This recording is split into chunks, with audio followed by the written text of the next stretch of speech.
So welcome. In this episode I'm going to discuss with you 4 reasons why I bought the XT-30 Mark II instead of the X100V, XE4 and the XT4. Let's go!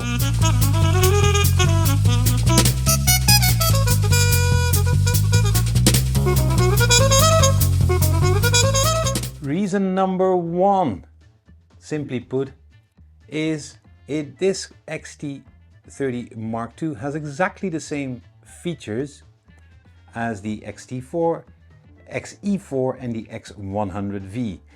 This episode is recorded on the XT4, by the way, but it has exactly the same features.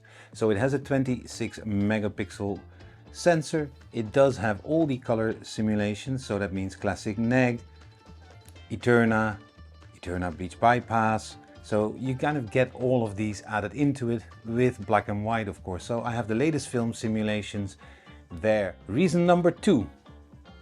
Let's see if the facial detail. Reason number 2 is the actual form factor.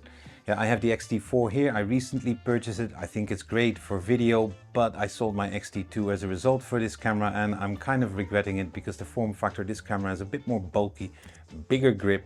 It's got great video capabilities and all, but somehow it's great for video, but for photography, I somehow can't get myself to use it more often.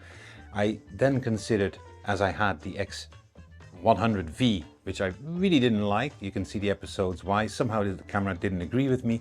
So I started looking in the XE4.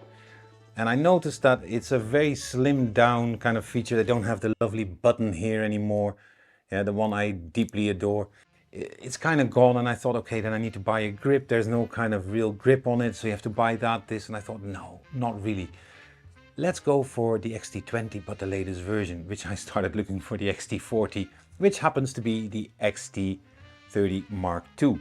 So the form factor here I like. My old cage from the XT20 actually fitted on it, which is great. It saved me a bit of money, and I'm basically done. All I had to do was buy a strap. Then also the XT-30 Mark II, to me, is compared to the XT4 far more photocentric, and that's because of one little thing. The display. It tilts upwards, not to the side.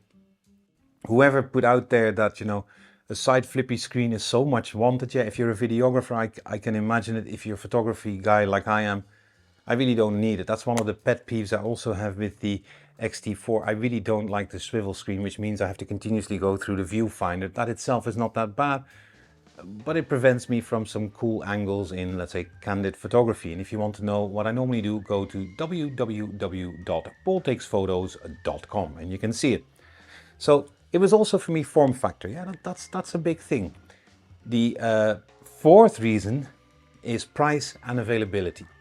If you go to the Fuji X4, let's call it X4, yeah, so that's the X100V, the XE4, XT4, and then the XT-30 Mark II. The availability of the XT4 and this little baby you can still have new. The X100V, forget about it, and even if you can get it, the price is way too inflated. I can't recommend anybody to buy these cameras right now.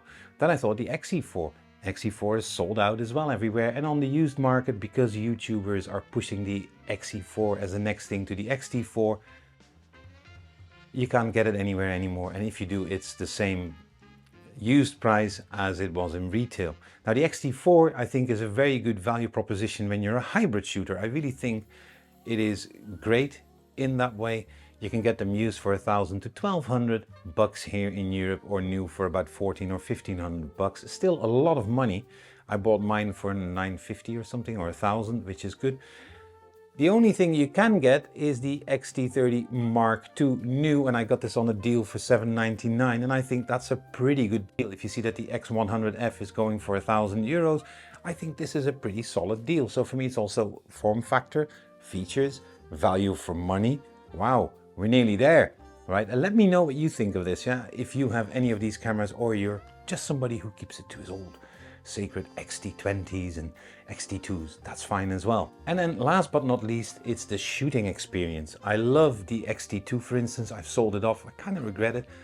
The XT-40 in terms of features and everything is great, it's just it doesn't have the screen. But this here, this form factor is nearly ideal for me because it's small enough that I can carry it. Many people think this actually is a film roll camera, so they say, oh, you're still shooting with film? I'm like, yeah, I do. Oh, that is fantastic. So that's one of the things, but the actual shooting experience with this is great. As you can see, I can easily hold it in my hand. There is no real problems with it. The image quality is stellar. The viewfinder is good. I also, because I shoot with another brand, I also take my Sony A7 III a lot of the times with me. So I'm used to not having the actual Fuji dials. So I get myself on this camera pretty much using the front dial to control my shutter and the back dial here to control my ISO. And it works for me. I know it's not the traditional Fuji shooting experience, but for me, these are all reasons that I'm buying a camera: is features, price, is it photography centric, and what is the actual shooting experience. So that's it for this week. Thank you very much. And if you have any questions, let me know in the comments below.